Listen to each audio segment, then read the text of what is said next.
জি, আসসালামু আলাইকুম শেখ। আমি বাংলাদেশ থেকে বলছি, রোকেয়া সুলতানা।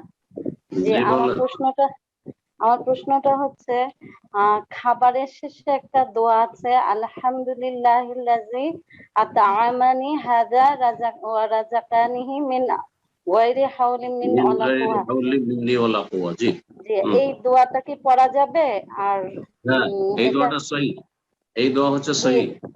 আর আচ্ছা, আর হানাফি এটা সমাজে, বাংলাদেশে বা ইন্ডিয়াতে হানাফি সমাজে যেটা প্রচলিত দোয়া আছে সেটা জয়ীফ। আলহামদুলিল্লাহিল্লাযী আতামানা ওয়া সাকানা ওয়া জাআলানা মুসলিমিন, এটা জয়ীফ হাদিস, তিরমিজি হাদিস জয়ীফ, এটা পড়া যাবে না, এটি পড়া যাবে না। বাকি হাদিসটা আছে যে আল্লাহর ভয়ে পূর্বে সমস্ত গুনাহ ক্ষমা করে দিবেন, এটাও কি সহিহ? এই দোয়াটা পড়ার পরে পড়লে? হ্যাঁ, এই দোয়ার ফজিলত আছে। তাছাড়া এছাড়াও আরেকটি দোয়া আছে, আল্লাহ বারিক লানা ফিহি ওয়া আত'ইমনা খায়রাম মিনহু, বরকতের দোয়া চাওয়া, এটাও হাদিস আছে নিজের খাবার খেলে। আর যদি অপরের বাড়ি খান, কেউ অন্য কেউ খাওয়ায়, তো আল্লাহুম্মা আত'ইমান আতামানা ওয়াসকিমান সাকানা, এটা পড়বেন। আর একটি দোয়া পড়বেন অপরের বাড়িতে খেলে, কখনো দাওয়াত বা কেউ খাওয়াইলো, তাহলে বলবেন আল্লাহ বারিক লাহুম ফিমা রাযাকতাহুম ওয়াগফির লাহুম ওয়ারহামহুম। তাহলে 4টি দোয়া বললাম সহিহ, দুটো নিজের বাড়িতে খাওয়া, নিজের খাবার খাবেন, আর দুটো হচ্ছে অপরের খাবার যখন খাবেন। আর যে দোয়াটি বললাম 5 নম্বর, যে দোয়াটি 2 নম্বরে বলেছি, সেই দোয়াটি জয়ীফ, দুর্বল দোয়া পড়বেন না, সেটা পড়া ঠিক নয়। জি, আসসালামু ওয়ালাইকুম আসসালাম।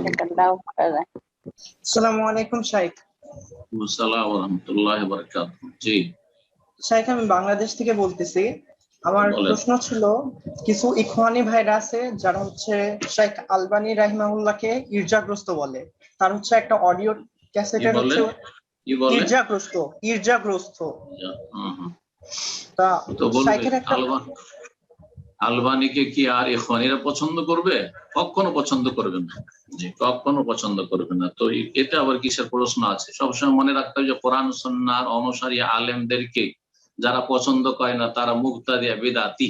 জি, সুতরাং ইখওয়ানিরা মুবতাদিয়া, এটা আপনাকে ইয়াকিন রাখতে হবে। জি শাইখ, মানে ওরা হচ্ছে একটা ক্যাসেটের হচ্ছে উদাহরণ দেয়, সেখানে হচ্ছে শাইখ আলবানী রাহিমাহুল্লাহ তার ছাত্রদেরকে ইমানের সংজ্ঞা দিতে চাই। জানি না, দেখেন জুমের প্রশ্নে এরকম লম্বা কথা চলে না। যদি আপনার আকীদা সম্পর্কে কোনো প্রশ্ন থাকে, ইবাদতের প্রশ্ন থাকে, আপনার যদি হালাল হারামের প্রশ্ন থাকে, জিজ্ঞেস করেন।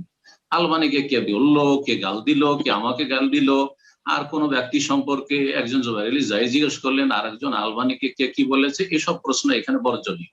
আগামী থেকে এই ধরনের প্রশ্ন আমাদের ইকরাম ভাইকে বলছি, এইসব প্রশ্ন করলে ওইসব প্রশ্ন বাদ দিয়ে দিবেন। জি, জাযাকুমুল্লাহ।